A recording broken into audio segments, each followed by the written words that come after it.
The Two Dragonoid by V3Veriza Chapter 6 Time Loop Ender. A few days later Rimuru Pav greater than Nasil. What are you doing the past few days? Less than. I'm analyzing her story about the part of suspended world greater than. What's wrong with it? Less than from her story it is said that Rimuru Tempest able to move in suspended world by evolving into a new type of being, so I'm researching how to do the same thing. Greater than.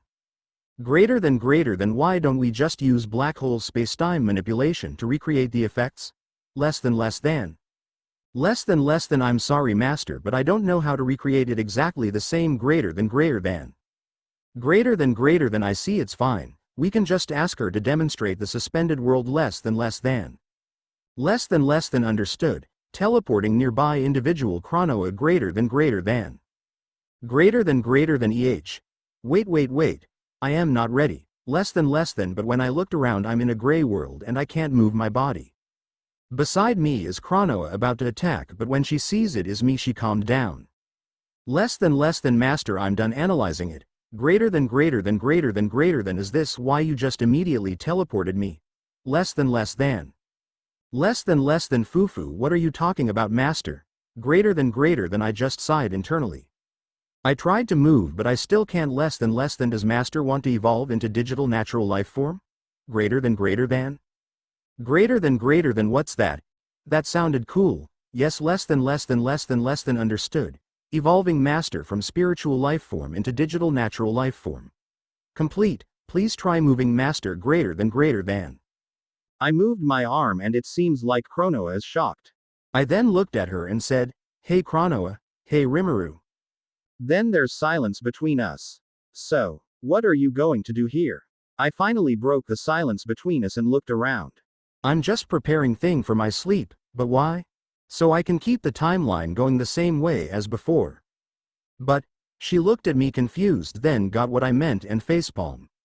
Alright, the timeline is already different anyway. Yeah, and don't worry, I will solve all of the problems. Thank you Rimuru. So what do you think I should do now? How about just staying around? I'm pretty sure from your story you keep missing this part of time because of your sleep, since you keep trying to make it the same as before. You're right, I will just enjoy this time with you. I'm sorry, what? She then get closer and hugged me. We will finally get together now.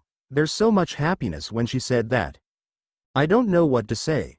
Greater than Seal, are you okay with this? Less than. Of course master. I'm already an eternal partner of master and one's with master's soul. Moreover master's happiness is my happiness. Greater than. I'm speechless by the two women. Greater than, thank you Seal. Less than. I hugged her back and said on her ear, "Yeah, and from now on you don't have to go on more time loops, I will make sure of that." She started crying on my shoulder. Thank you. She's thanking me countless of time. A while later. So now that we're together, what do we do now? Of course I asked that, I never experienced things like this. Of course we're going to get married. After she said that, she's muttering so many things while I am spaced out by what she just said. We're still in the suspended world and I think I need to go back for now, so, I said, trying to change the topic and get away since I'm not ready yet. But of course life isn't that easy. She grabbed my hand and smiling cutely, menacingly. What are you saying? Are you really going to leave your fiancé alone? Oh shut it. You'll be fine even if you're alone. What? Of course not, what makes you think that? Oh, is that so? Why yes, alright then, it's time to introduce you as my fiancé? When I realized what she said, it's already too late and the time already moving again. Luminous in the room, shocked by my sudden appearance, asked me, "Ho, what are the Chaos Creator doing in here?" But before I can answer, Chronoa already answered. Of course, to visit his fiancé, as she pointed at herself proudly. Shocked is an understatement for both of us. You're joking, right? She asked in full disbelief. However, she just clung on my arm and said, "Nope, I'm not joking at all." How? Since when? Just now, and we went silent.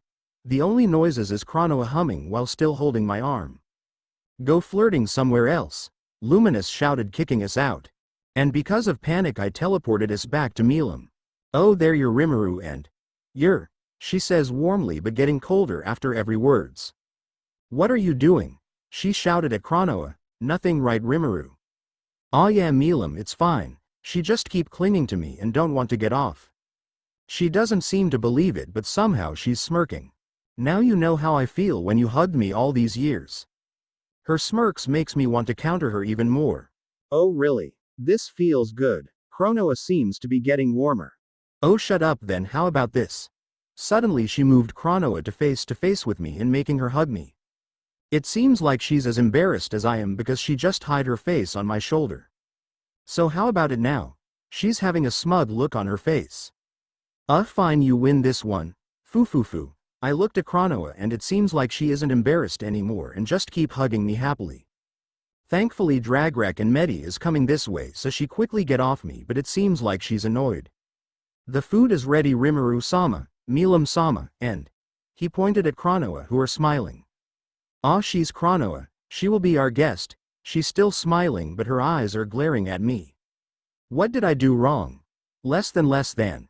Greater than and now I can feel like Seal is disappointed at me.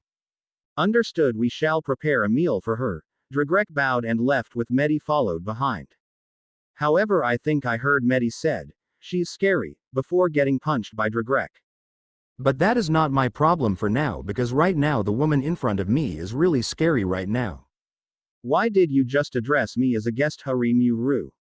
Scary, she's way too close and her smile making her scarier. Didn't I said that we're going to get married now? Is that how you talking about your fiancé? But as if it is a blessing from heaven, Milim interferes. What is a fiancé? However, we can't answer her, or more like it's better to not tell her what it is. Hey, don't ignore me. She tried shaking me, but I still won't say anything. However, the meal for Lady Chronoa already prepared, please follow us. Dragrek, Medi, you two have been doing an amazing job. Food. She then dragged me to the dining hall, however I can still see Chronoa put on her mask again and thanking those two for saving the situation. At dining hall, Milim, Chronoa, Gaia and I are on the same table. Milim without hesitation just started eating. Chronoa is thinking if she wants to open her mask or not. And me? I'm just petting Gaia that are on my lap eating my food. Are you not eating? Chronoa asked. No, I'm okay. She then picked her meal and put it in front of my mouth.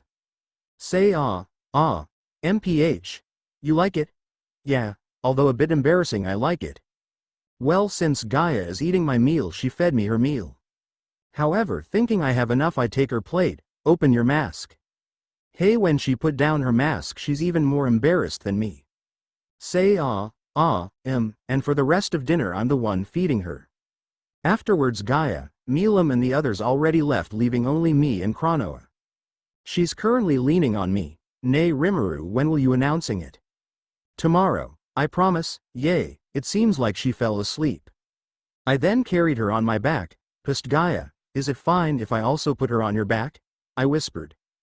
Gaia just nodded. I then climbed and put her beside me, with me in between Milim and her. And of course I'm cuddling Milim. However, in the middle of night I'm a bit curious about Chronoa body. Well, that's a bit hard since she's much more covered than a certain somebody. Just when I think about that, Milim sneezed, she really almost giving me a heart attack. Anyway, back to where I was, she's only showing her neck and I guess that's enough. I tried touching it and it is smooth, really smooth. I tried pinched her neck and comparing it with Milim. I think the squishiness is good enough, however Milim's better, so I continued cuddling her, and tomorrow is going to be an important day.